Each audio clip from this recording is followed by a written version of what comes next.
Welcome back to another edition of Down to the Wire, again alongside my NHL analyst Nolan Thode. Nolan, how are you doing today?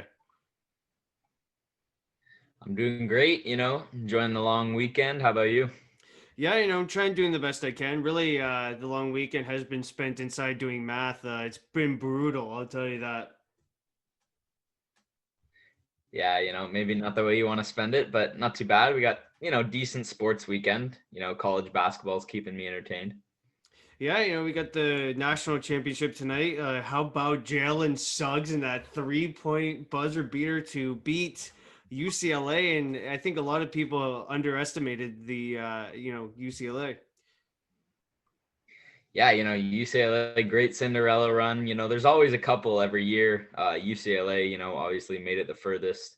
I was talking to my dad like when we were watching the game, and I was saying how this year I feel like we haven't had as many, buzzer beater, 3-pointers to win the game. And then would you look at that? That's how that game ended up, closing out. But instant classic. All I have to say about that game.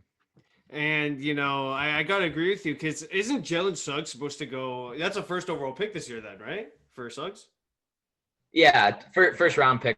Sure, he's definitely going to be in the lottery. Like, solid player, freshman. Yeah, a lot of teams are going to want to Well, draft him. well, getting right to the NHL news of things. On Monday, we learned that Aaron Ekblad's injury he suffered the last week. He's out for the rest of the season, and that's a huge blow for the Panthers. But although Ekblad's out, the Panthers have really stepped up. They've really played a next man up mentality, and they're on top of the NHL. And it's quite surprising for me to say the least to see them atop of the NHL. No, exactly. I think, for the last like 4 or 5 years with the current core they have, people were expecting them to be, the sort of breakout team, the last couple of years, and they were never able to do it. But this year they're suddenly, reaching their full potential. And, with injuries, throughout the season to guys like Barkov and then, now Ekblad out for the season, they really have had to, have that next man up mentality. And, guys like Verhaeghe and, Huberto obviously have been stepping up huge, and the team's been able to be successful. Not only that, but I wanted to throw in Alex Wenberg as well. He really stepped up ever since, Alexander Barkov, like you mentioned, he was out with an injury. And I thought Alex Wenberg really played, a great role with how Barkov was out, from, it was about a week that Barkov was out. And I thought Wenberg really stepped up in that absence. Yeah, exactly. Wenberg was a guy that, signed a contract in Columbus. People expected him to, be worth it. I thought he was going to be, solid, top 9 center, at least for them. Didn't work out, and he was bought out. And it seems, he's finding a new home in Florida.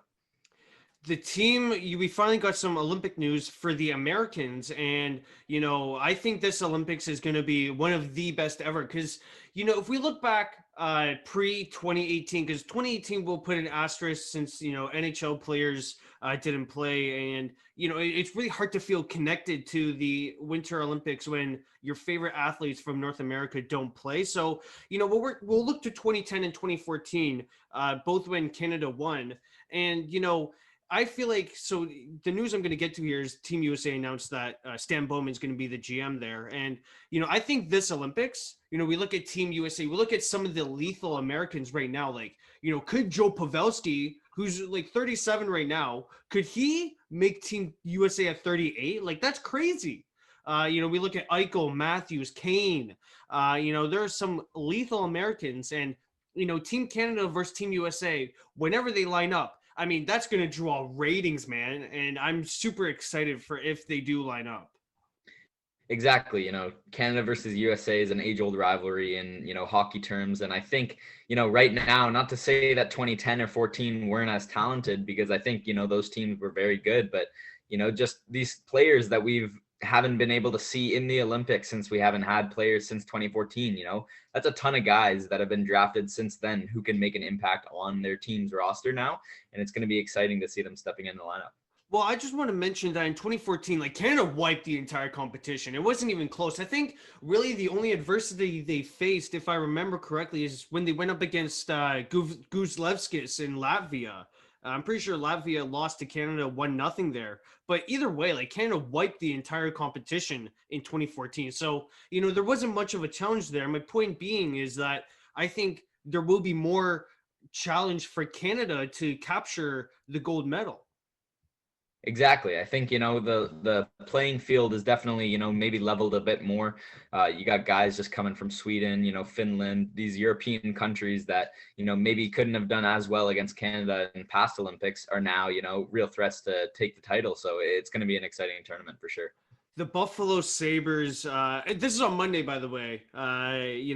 They were so close to snapping their, at the time, 17-game losing streak. Or winless, whatever it is in terms of the eyes of the league. But they had a 95% chance per money puck of winning the game entering the third period. And I really thought they would do it, being up 3-0 against the slumping Philadelphia Flyers. And I actually wrote an article about it. I should probably link that in the description. But it seemed as though that the Sabres were going to win the game, and then the Flyers just chipped at they got one early in like the first couple minutes in the third period, and next thing you know, you're down, or you're tied 3-3 going into overtime. And now Provorov, who slid the puck through Mittelstadt's legs, or not Provorov, Konechny slid the puck through Mittelstadt's legs to Provorov, who scored the game winner.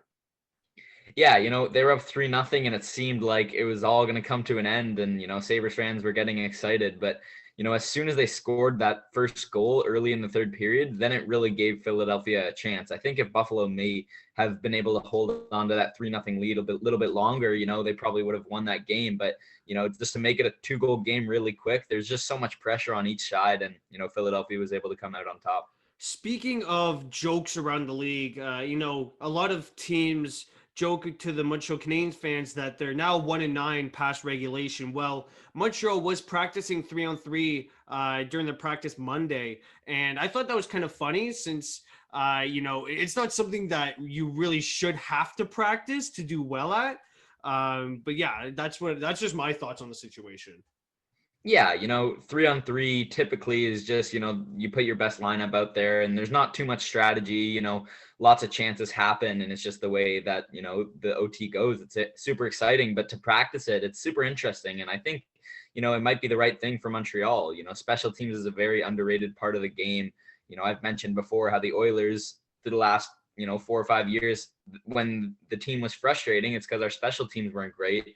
You bring in Dave Tippett, and he really focuses on a good power play, and a good penalty kill can really help. So I think it might be the right thing for Montreal to practice this 3-on-3 so that they can get those wins past regulation. And not only that, but I mean, as you were growing up, you didn't have the likes of McDavid and Draisaitl, who definitely 100% help out the special teams and the 3-on-3 situations. No, absolutely. And Montreal, they don't have a McDavid or Draisaitl. They kind of have, just a offense by committee. So special teams, might be a little bit lacking there, just because instead of having, one elite unit, they have, two, 1A, 1B sort of power play unit.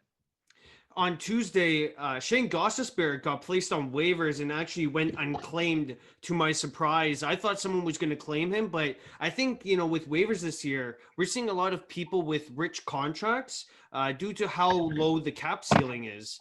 So I was very surprised to see Shane Gostisbehere on waivers. Yeah, exactly. If you look at the, team of guys that are on waivers this year, you could probably, make a decent lineup, actually. I feel like some solid players have been on, the wire throughout the year. And like you mentioned, just because of their contracts and, the current season that we're going on, these players that probably in a normal season, like Gostisbehere and, maybe Henrique from earlier in the season, probably get claimed. They don't end up getting claimed in this season just because, money is super tight. Michael Froliks played his first game in over a year. And, this comes at a time where Montreal is playing, every other night, essentially, for the rest of the season. And he certainly looked like the freshest Montreal Canadian out there during their game against the Oilers. And, I thought it was a great boost to the lineup. It gave the team great energy right from the drop of the puck. And, it seemed like Montreal dominated the Oilers, who were coming in red hot. Yeah, no, exactly. And like you mentioned, with the Canadiens having to play a lot of games in a lot of short time, you got guys on that team like, Corey Perry. Those aren't guys that are going to be able to play, 4 or 5 times a week. So you need to really, utilize your taxi squad and be rolling out those guys. And, Froliks hadn't played in a year, but, was able to get in this game. And like you mentioned, he looked solid out there. And we were texting back and forth during this game, and Carey Price did shut out the Edmonton Oilers, and I thought that was a surprise because wait till you hear this. That was his first career shutout against Edmonton. Through his 10 plus seasons or however long he's been playing in the NHL, he's never had a shutout against Edmonton. And I was watching the game on a stream, and when I heard that, I had to literally rewind the stream because that was like breaking news to me. I never knew that. Yeah, exactly. Even though in a normal season, the Habs and Oilers only play each other, twice a year, you would imagine that, with the Oilers teams that have been put out on the ice throughout the last 10 years and, Carey Price's success, he'd have a shutout. And it really surprised me because I feel like there's been games where, the Oilers, even if they're playing solid, just can't get past Price. So, he was able to keep him off the board in this one. We talk about the New Jersey Devils a lot here and their success against the Boston Bruins. And actually, something to note here is the Bruins did win 5-4 against the Devils, but it came in the shootout. And both of the Bruins wins against the Devils have come in the shootout. So it seems as though that for Devils to beat the Bruins, they have to do it in regulation or overtime. Yeah, it's super interesting because you got the Bruins who are, considered one of the better teams in the league, and the Devils who, are a bottom feeder team, just the way that things are in the standings, but they seem to have been, able to match themselves up well against the Bruins, this year. I think the Bruins came back in this game. I think they were down 4-2 at some point. Mackenzie Blackwood played a really good game, but the Bruins were just shooting the puck, like there was no tomorrow. And eventually, they were able to get a couple by him. Matt Boldy signed his entry-level contract with the Minnesota Wild. I think, he came in the 2019 draft that was completely stacked, and that's just adding another offensive weapon.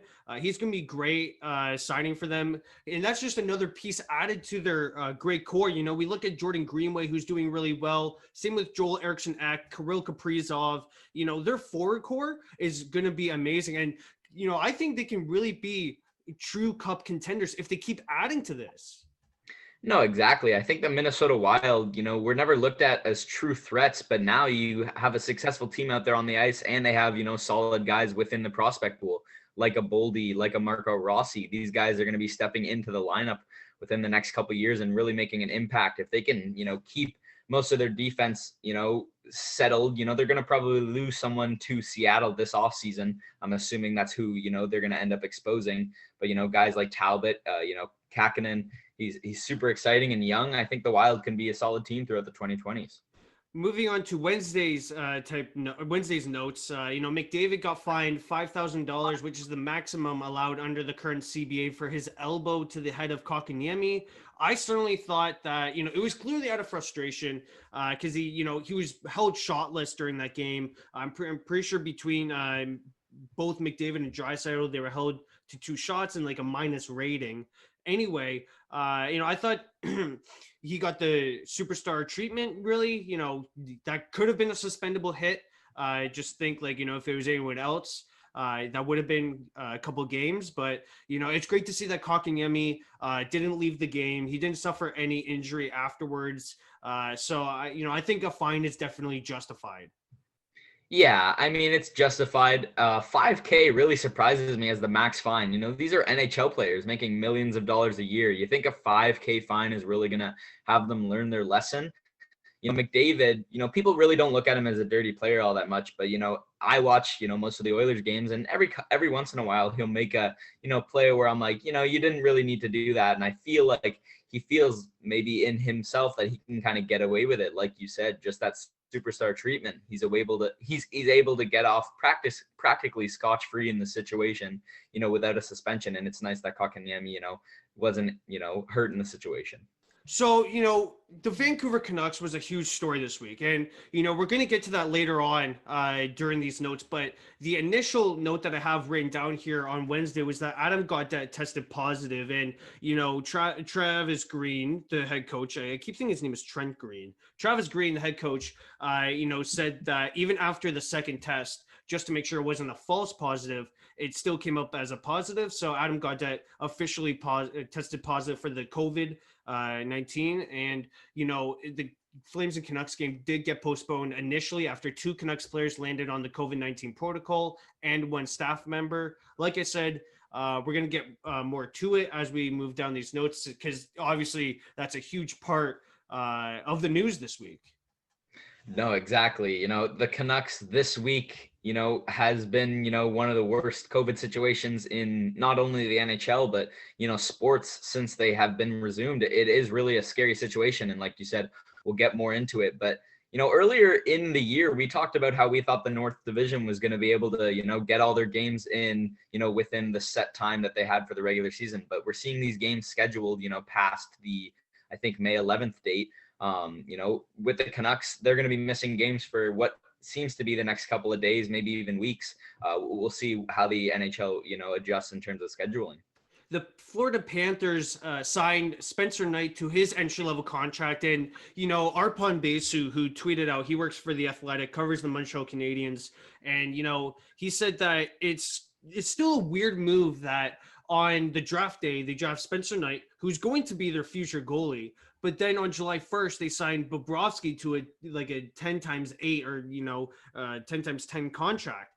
And it's weird to see that Spencer Knight's going to be the backup for, it's most of his career, essentially, for a short term of his career. And, I hope to see Spencer Knight in the NHL sooner than later. Yeah, another exciting player coming out of college to sign his entry-level deal. It is a really weird situation for him because they do have Bobrovsky locked up, really long-term. They also have a guy like Devon Levi, who we saw for, Team Canada, played lights out in that tournament. Florida is going to have, maybe not this year or next year, but in a couple years down the road, a really tough situation dealing with Bobrovsky making, $10 million a year, I believe. Is it 10 or 11? I think it's 10. I think it's 10 because he was making like $500K less than Carey Price, but I'm checking right now. I'm on Cap Friendly. Hold on a minute. It is 10 and a half, or sorry, 10, my bad. Yeah. So 10, that's a huge cap hit going to your goalie. It really, takes away a lot of money that you're able to put into your lineup. And if you have, depth goalies, Drieger even this year is being able to perform, as good as Bobrovsky, it's going to be a real issue for the Panthers. And, in the next 5 years, I'm interested to see how they deal with it. Well, this is kind of related to Montreal's problem with Caden Primo, right? Like, it's almost the exact same problem. Primo's in the AHL right now, and he's top 10 in save percentage, but it's the exact same situation because you have a rich goalie in Carey Price who's making 10 and a half. And now you're wondering, like, okay, well, when should we break in our top goalie prospect? Yeah, exactly. Caden Primo, Habs fans are excited about him. And perhaps if Carey Price wasn't there, Primo would be, splitting starts with Jake Allen in Montreal. But it is frustrating for him, I'm sure, because, he wants to be able to make an impact on the NHL level. But, since Carey Price is there, the Habs' hands are, really just tied and they can't be giving him many starts. Alex Newhook signed his entry-level deal with the Colorado Avalanche, another stud coming from Boston College. And, just another stacked player for the Avalanche to sign. Not like they need anyone else anymore, any more players.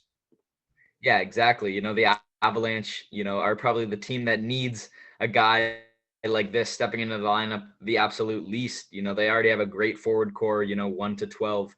And, bringing in a guy like Alex Newhook, he's been, touted for a couple of years. And, it's going to be interesting to see if he's able to make an impact on an already stacked forward core this season. Cam York signed his entry-level deal with the Flyers, excuse me, and I expect him to play in the NHL, kind of in no time. The Flyers really do need help on defense, and if they're trying to make the playoffs here, you could look internally to Cam York, since you probably can't afford anyone on the trade market. No, exactly. And a lot of people, with defensemen especially, defensemen and goalies, people like to develop them a little bit more, forwards more often are able to step into the lineup when they're younger. But, Philadelphia, Carter Hart was their starting goalie at 20 years old. So I think they're going to have no problem, transitioning Cam York into this top 6, defensive group. And hopefully he's able to help them there. Elliot Friedman said during the first intermission of the Jets and Leafs game on Wednesday that multiple teams are in on David Savard. He listed them as the Jets, Blue Jackets, Avalanche, and Lightning. And my personal opinion on this is I see the Jets as the only team really needing him out of that group. Obviously, Columbus would want to retain him. The Lightning and Avalanche have great defense, and their organization, they could just insert defense from their own organization. Yeah, Columbus and other teams like that, they have these stacked defensive cores.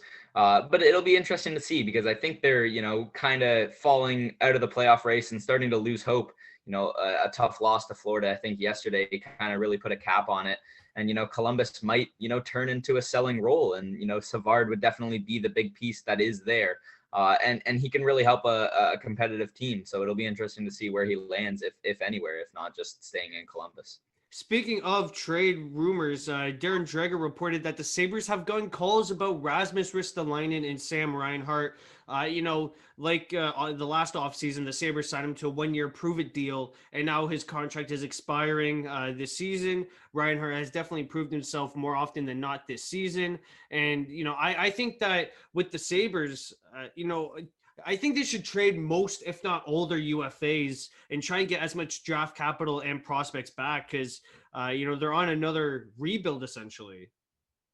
Yeah, it'll be interesting to see what the Sabres do. They can do one of two things. They can try to, keep working with what they have right now with guys like Eichel, Ristolainen, and Reinhart, or they can just go, complete fire sale and trade guys like Eichel, Reinhart, Risto, and they can get a lot of assets back. The Sabres, even though they are, unsuccessful this year, they have a lot of pieces where they can move them and get a lot back. But, I'm not sure what Adams is going to do. A year ago, signed as the GM, these were the players that he thought was, he was going to build off of, but now he's considering, moving them.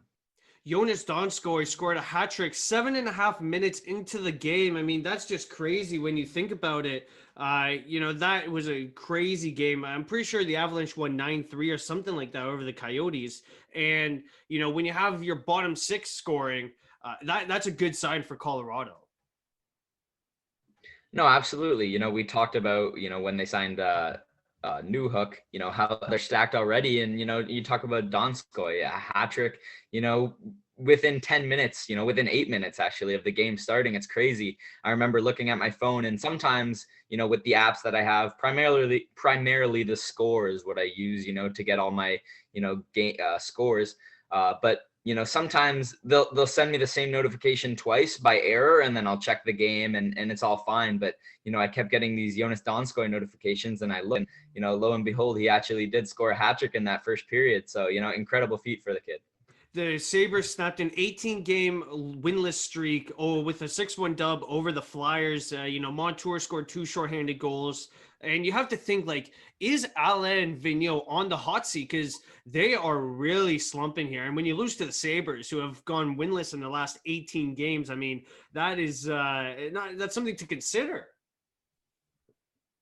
Yeah, when we look at these divisions at the start of the season, I thought the Flyers might have been a lock, within that East division. I thought them, Boston, and Washington were probably, 3 kind of locks for the playoffs. And then that, 4th spot between, New York, Pittsburgh. I had a little bit of hope for Buffalo at the start of the season. But, Philadelphia, it's just been a really frustrating season. And it'll be interesting to see what they do with Vigneault. He's in his second year. His first year was really successful. They had a great year last year.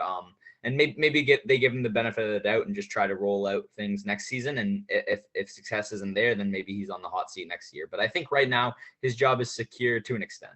The Flyers set a franchise record for lowest save percentage in 1 month. That was the month of March with .831 save percentage, smashing the mark set in October 1990 with an .841 save percentage. So obviously, if you're the Sabres and Flyers, you certainly didn't have a good month in March. No, absolutely not. And it's crazy to see those numbers, in the modern day, to have an .831 over the course of a month. It's just, unheard of. Moving on, onto Thursday's notes here. Ottawa signed their top D prospect, Jacob Bernard Docker, to his entry-level deal. And, that 2019 NHL draft prospect pool should be really fun to watch. And they also signed Shane Pinto during the same day. I think those guys are actually going to report straight to Ottawa. So they're going to be making their NHL debuts. And for Ottawa, a team that's kind of rebuilding, a team that doesn't, have playoff aspirations, I think, it's great that they're inserting their youth to get some NHL games under their belt. No, absolutely. I think, the last couple couple of years have been frustrating for Ottawa. And I think, for maybe 1 or 2 years after this, frustrating as well. But I think if you're getting your young prospects just NHL experience and, maybe playing them 2 or 3 minutes more than they would on a competitive team, I think, in the long run, it's going to be super positive. And, maybe later in the 2020s, they're going to have a really solid team with, this experience that, other teams don't really have. Nate McKinnon got fined $5,000 for throwing Connor Garland's helmet at his face, and I thought that was hilarious. I had a good chuckle at that. I could watch that at least a couple hundred times, simply because of how it happened, and it just McKinnon lightly tossing Garland's helmet right into his face is so funny. Yeah, everyone's emotions gets the best of them sometime, and it is funny just to see, McKinnon. He probably, as soon as he threw the helmet, regretted it as soon as it left his hand. But him and McDavid both in the same week getting the $5,000 fine. Just the two of them together, always in the same class, I guess. Darren Dreger reports that, Roberto Luongo, Bobby Lou will be named Team Canada for the World Championship. And he also cites that the hardest challenge for Roberto Luongo will be to grab those players who already had to go through strict restrictions, who already had to go through quarantine just to get this NHL season underway. And then to go through all those restrictions once again to play for Team Canada. So we might see a younger team headed over to Latvia this tournament in May. Yeah, I'm really excited for this World Championship. I think, the part I'm most excited about is to see, like you said, the young guys. I think Shane Wright was rumored to be a part of Team Canada. I'm not sure if he's on the, full roster or just going there for training camp. But if guys like that can go into the roster and, have an impact, it might give us a little more insight to, these prospects leading into the draft. And Matt Barzal popped off on Thursday night there, netting a hat trick, 5 points, and an 8-4 win over the Capitals. That was a really fun game to watch, I should mention. He had a beautiful end-to-end rush goal where he literally went through the whole team. There were 4 Capitals surrounding him as he was entering the O-zone there and just, shot it past. I think Vitek Vanacek was in net for Capitals. So, Matt Barzal, another young stud for Team Canada there. No, absolutely. I think Barzal, in terms of, finesse, he's one of the best players in the league. He's got great speed and just, his skating is just really fluid and he can move around the ice really nice. He's got, great hands too. And I think because he plays in New York, more of like a defensive style team, he might even get overlooked a bit. But I believe that, Barzal is one of the top players in the league, just in terms of pure skill, the points, eventually they're going to come and he's able to get a hat trick in this one. On Friday, Eric Staal, it was announced that he's making his debut tonight, Monday night against your Edmonton Oilers. And, I looked at the practice lines this morning and he's actually on the second line there with, I think he's on the wing with Suzuki and Anderson. So, I'm excited to see Eric Staal in a Habs uniform. Great to see Montreal's first trade deadline acquisition finally playing for them. No, absolutely. It'll be nice to see him in the lineup. The thing with Eric Staal is, he can, do a lot or do nothing at all. In Buffalo, he had somewhat of an impact, but not too much. But people forget, 2 seasons ago, he had 40 goals for Minnesota. So it'll be interesting to see what kind of Eric Staal, comes out in this Canadiens lineup. Nathan Beaulieu had successful shoulder surgery, but Paul Maurice announced that he's out for the rest of the season. So I think like the Jets, they might be in the market, like we said, for David Savard and maybe a Matthias Ekholm type player. Maybe they'll get a Mark Staal, someone that's just serviceable for this season until Nathan Beaulieu makes a full recovery. Exactly. I think they do need to go out there and get a defenseman because if they go into the playoffs, with the current core that they have, either what's going to happen is, they're going to lose in the first or second round or, Connor Hellebuck is going to have a couple surgeries after because he's carrying the whole team on his back. I don't think they want to make him do that. He definitely is capable, but I think, getting a defenseman is probably, what's smartest for them. Well, let's talk about that Leafs and Jets game on Friday night there. I loved it. That was really exciting. It was a goaltending duel between Hellebuck and Campbell there. Not much high scoring, but the Jets survived a minor penalty in overtime. I certainly thought the Leafs were going to score on that overtime because they had 4 of their best forwards out: Matthews, Marner, Tavares, and Nylander. I believe that was the unit that stayed out for the full 2 minutes. And the Jets survived that. Hellebuck made a couple great saves. Jack Campbell got his first career shootout win, and that's actually the first shootout win this season for the Toronto Maple Leafs. And like we mentioned before, Jack Campbell, everyone knows he's undefeated this season. What a stud of a pickup that is for the Toronto Maple Leafs. Yeah, Jack Campbell was acquired near the deadline last year just to sort of be the backup to Freddie to, sort of alleviate the amount of starts that he was getting because, over an 82-game season, Freddie was starting, over 70, kind of games and, Hutchinson wasn't giving him much help. But this year, Freddie's, dealt with injuries and struggled a bit when he's in the net. And Campbell's just been able to step up and be, kind of a true number one for the Leafs. So, when Freddie does come back from his injury, it'll be interesting to see who, takes that starting role heading into the playoffs. University of North Dakota defenseman Matt Kiersted signed with the Florida Panthers, and I thought this was a great signing. The Panthers got immediate help on the back end since Ekblad is out for the season, and hopefully Kiersted can play a serviceable role, and maybe we'll see him into the future. Yeah, exactly. I think, he had a very solid career at the University of North Dakota, signing with the Panthers. I think the timing is just really good for them because they do need someone to step up and, be able to take on some of those Ekblad minutes. And it'll be interesting to see if he does get that opportunity to, play with them this season.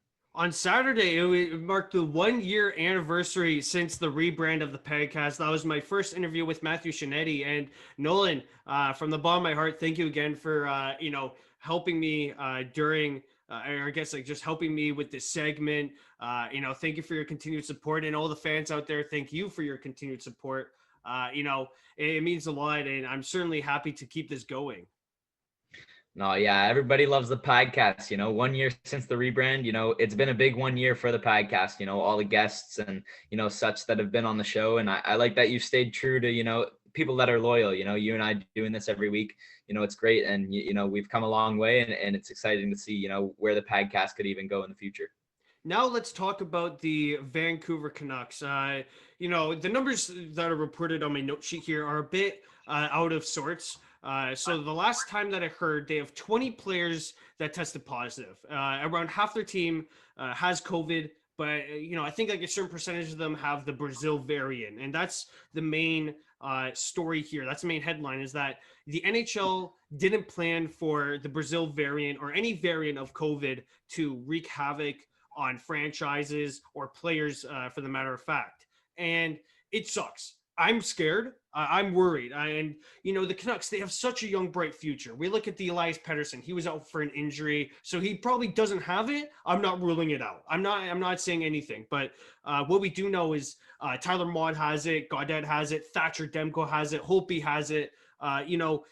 It sucks seeing that this young group of Canucks has, half the team is positive. And like we saw with Rasmus Ristolainen, we don't know how these players will recover, if they're going to recover back to their normal selves, or if they're going to be impacted by this virus for long term. It sucks. I'm sad because, they passed it on to their family members, which is so scary.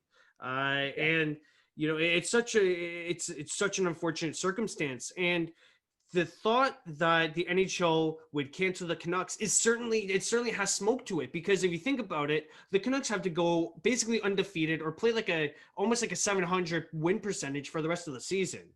And now you throw this into the mix. So you give it 14 days, since, science has proved to us that it takes that long for someone to recover from COVID. So give it 14 days. Now you're wondering, okay, now we have to reschedule however many games in basically a month. So that's like 16, 20 games in 1 month. That's nearly impossible to play as a player. These guys aren't baseball players who play basically every single day. Like the Jays are on a 16-game stretch right now with no break. And I that's never seen before in NHL history, something so major that it would impact the schedule to see like players play 6 games at a time. And, I think the games against Ottawa, the games against Calgary might be scratched. I think the games against the Jets, the Leafs, and I'm forgetting the third team that's in there. Like Montreal's finished their series against Vancouver, Jets, Leafs, Oilers. The games against those 3 other teams might be played, because that gives the playoff teams there a chance to at least play out their series. Since like Calgary, right, they're probably eliminated from the playoffs with their loss last night against Toronto. And that's just me spitballing ideas. I want to know what you think, Nolan.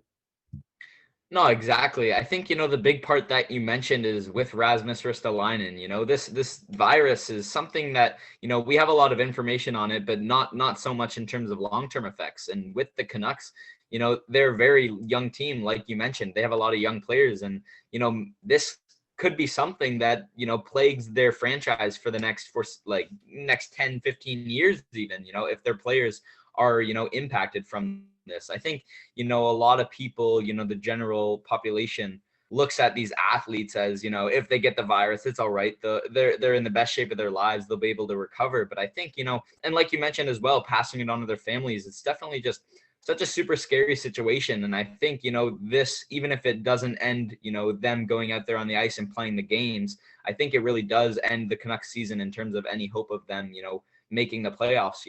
They had a good month due to Thatcher Demko, just playing, on his head every single game. But, it is really frustrating as a sports fan just to see this happening. But, with that frustration comes, a little bit of, it's confusing. It's scary. There's lots of emotions to feel, and it's just unfortunate to happen.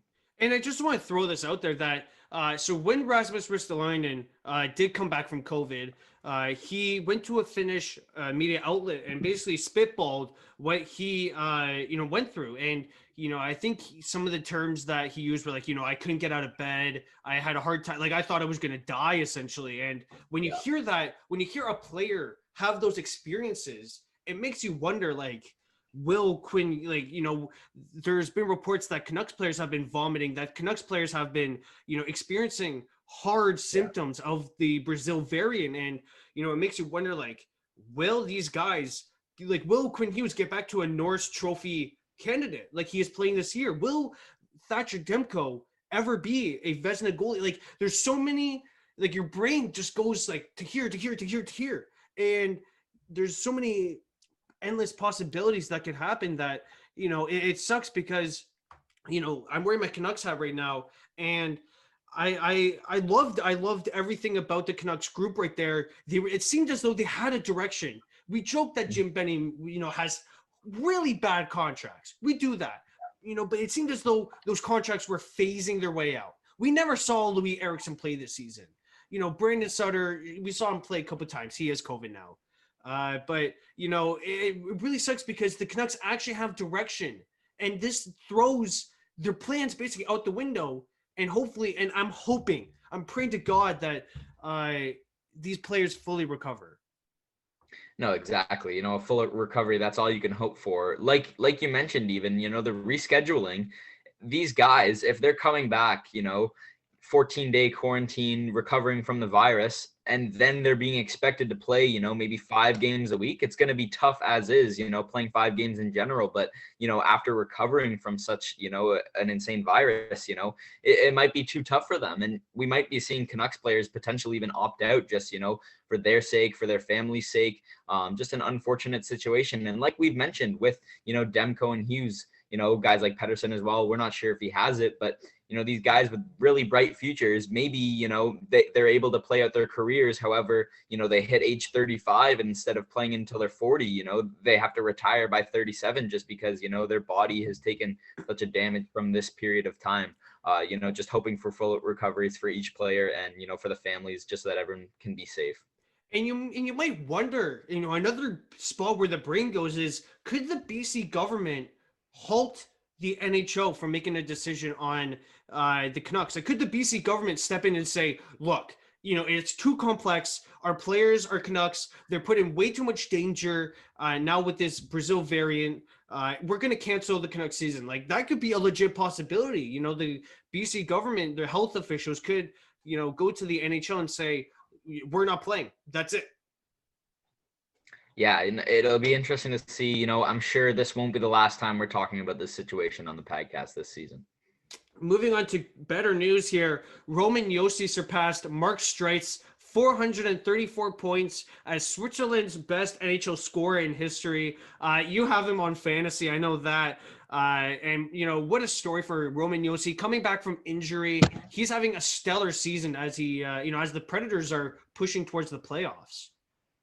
Yeah, Roman Josi, 5 or 7 years ago was a super solid defenseman, but it wasn't until, the Predators traded away their captain, Shea Weber, where Roman Josi kind of became that true number one defenseman. And since he's taken that spot, now he's the captain. I think he's just, been so much of that Predators team. Roman Josi, great player, great Swiss player. And I think, he'll continue to climb up that list. It'll be interesting to see if a guy like, Nico Hischier by the end of his career can challenge Roman Josi for career points. But, as of now, that spot is Josi's, and I think he's going to keep building on the, point total.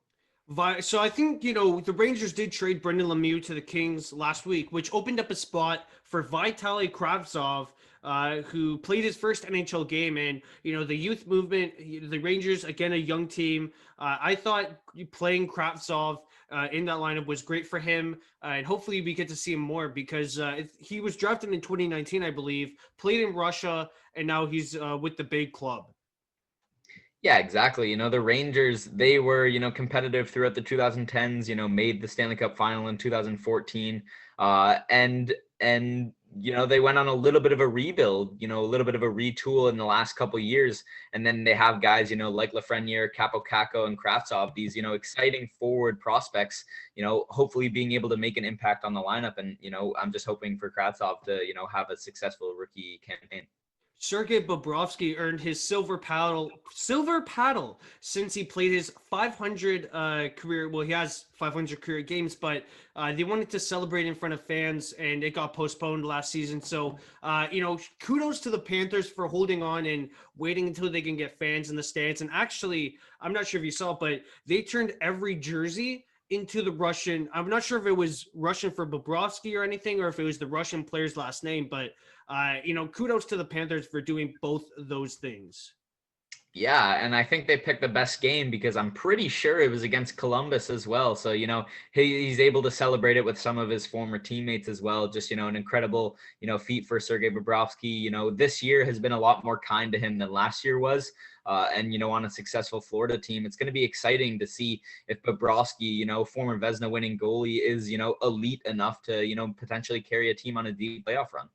The NHL is to discuss a bubble style type playoffs. I think the players will not agree to this, forcing the NHL's hand to just go with the current format with the travel. And, I think the players only agreed to it just because of the odd circumstance that it was last season with it being completely canceled and returning in July there. So I don't think that the players will agree to another bubble style playoffs. Yeah, I think what they're aiming for is just, playing in their home arenas and having that travel aspect of it. I think, I think in terms of fans as well, the NHL, I think by, June, July, when playoffs are taking place, NHL is going to really want to capitalize off of what capacity they can have in the stands, making money. So I believe, a bubble would just kind of, really hurt, their chances of making any profit there. I think the bubble from 2020, it's iconic in its own. And I think we should just leave it in 2020, along with everything else in there and not return to that format. And actually, that's a really good point you bring up. I didn't even think about the revenue side of it. But yeah, I think the NHL, it would be smart for them to try and host as many games in as many different arenas as possible, given that you could host fans. Obviously, they're losing revenue in 31 teams due to those 7 being in Canada. But hopefully, the NHL does go with the smart move here and host as many games in as many different arenas. Because like you mentioned, you'd be able to make more profit than if you were to bubble in 2 cities. No, absolutely. Nathan MacKinnon passed Peter Forsberg for 4th all-time in goals in franchise history on Saturday. Nate MacKinnon, he's going to certainly be breaking more franchise records. I can certainly see that. But, what a stud he is. Great. I can't wait for Colorado. Hopefully they can win a cup because, it seems as though they have the team to do it.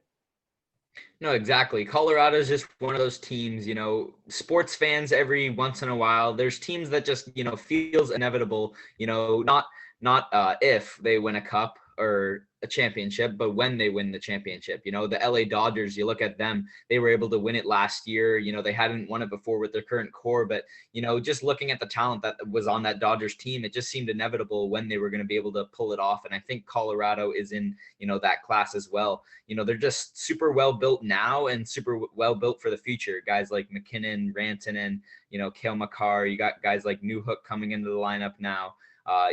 It's just a really exciting team. And, they lost last year, obviously, in the conference finals to semifinals to Dallas. But I think a Colorado, cup run is something that we might even see this year. But that should be, we should something like, we can't leave out the fact that Colorado was down to their two starting goalies, right? Like Grubauer and Francouz were both injured. So you're left with Michael Hutchinson, who is expected to carry the load. Like that reminds me of the Montreal situation with Dustin Tokarski. Yeah, I mean, they almost came back from 3-1 with Michael Hutchinson. That proves to you how good this team is. Give them Grubauer, who's been playing insane this season. I think, a deep cup run is something that we could, definitely expect from this team. Moving on to Sunday's notes, and the St. Louis Blues are slumping at the wrong time possible. They're currently fifth in the West Division. They're 2 points back. They're 3 points back, of the Arizona Coyotes. They're tied with San Jose, and they're 2-7-1 in their last 10 games with a 2-game losing streak. Something has to be figured out there, because it seems as though ever since Binnington was signed to a 6x6, they haven't been really playing top caliber hockey. Yeah, exactly. This blue slump has been, carrying on for the last, what seems like a month. I got rid of Binnington in fantasy just because it was frustrating for him, and you look at this division now, with the Blues, I thought, like I mentioned with Philadelphia earlier in the episode, I thought they were a lock in that division to make the playoffs. However, now, Minnesota has proven to be, a lot better than people expected. I think they're in the playoffs, and, with the Blues, Coyotes, and like you mentioned, the San Jose Sharks, who have been, hot within the last couple of weeks, it's going to be a real fun race to be keeping track of for the rest of the season. The New Jersey Devils announced that Cal Palmieri was held out of the lineup during their mid-afternoon game against Washington for precautionary reasons. The agent did confirm this is for a trade, and I think we see more of this in the coming weeks. I think we potentially see this, the Sabres scratching Taylor Hall there, and it's smart to do that. You're protecting your assets. You're not risking injury with that, and hopefully Cal Palmieri can fetch the Devils a good package. Yeah, exactly. I think Palmieri is a really good rental piece. If he chooses to if he gets traded, choose to re-sign, that can work as well. But I think just adding, a guy who can score the puck, kind of play two ways to an extent, and, bring in some veteran leadership. I think a lot of people, should be calling the New Jersey Devils to acquire, Palmieri, just because I think he can add a lot to a lot of teams in this league. And you have to think, would Cal Palmieri have a different trade value if there was no coronavirus? I think the coronavirus has definitely put a different lens on how trades will be made. No, exactly. I agree with that. Pajot last year, I know Palmieri and Pajot aren't the same player, but Pajot last year, fetched a first, second, and third round pick. But, I don't see any player at the deadline this year, getting a package worth that much. Palmieri, his values decreased a little bit just because of the virus. And I think, in a normal year, he'd be, getting a lot more of a return. The San Jose Sharks are on the rise. They're currently 6-3-1 in their last 10, and they're on a 4-game winning streak. And and it's possible that they could catch the Arizona Coyotes. If they keep winning, if they keep going on this good stretch of games. And Martin Jones has seemed to have come back to life. He's on a really good hot streak right now, and so hopefully, like you mentioned, that West Division should be a fun race to watch. Yeah, with San Jose last year, they took a huge step back after, making the Western Conference Finals. But, other than losing Joe Pavelski, a lot of the core is still there. You got guys like Couture, Kane, Carlson, Brent Burns, just a really solid team. It was just the goaltending last year that, never was rolling for them. And now with Martin Jones playing the way he has been, the Sharks are a dangerous team once again. And, they might be able to squeak into that into that last playoff spot in the division. the Capitals swept their season series versus the Devils. And, like we mentioned with the Bruins there, it seemed as though the Devils have no success. We can certainly relate this back to the Oilers and their dominance against the Ottawa Senators. Yeah, for a season series to be swept, in a normal year is incredible, but especially in this one, that's 9-0, I guess, overtime losses and such. But, the Capitals just, I guess they had their number this year. Rick Bowness was actually pulled during the third period due to COVID-19 protocols, but Jim Nill said that you shouldn't worry since Bowness has been fully vaccinated. So, I mean, that's good to hear. Yeah, earlier in this year in the NBA, there was a situation where Kevin Durant, played, a bit of the game. He didn't come out for warmups, and then he was cleared, came in and actually played in the game and was pulled after, being in the game for a couple of minutes. It was a super interesting situation. Obviously Durant wasn't vaccinated at the time, but it's just, strange when a player or a coach has, already been, coaching for 2 periods to be pulled due to the protocols. But, luckily he is vaccinated, so not much to worry about. But although Dallas has had a lot of, COVID issues this year, just anything is a little, spooky for them. Getting on to Pegs' predictions here, I have, so this is for tomorrow's games, April 6th. I have the Sabres beating the Devils. The Sabres have looked really well, actually, under Don Granato there. They've played really well in their last couple of games. They're actually on a 4-game point streak. So I'm going to take the Sabres over the Devils, the Capitals over the Islanders, the Penguins over the Rangers, the Bruins over the Flyers, the Panthers over the Hurricanes, the Lightning over the Blue Jackets, the Predators over the Red Wings, the Blackhawks over the Stars, and the Sharks over the Ducks.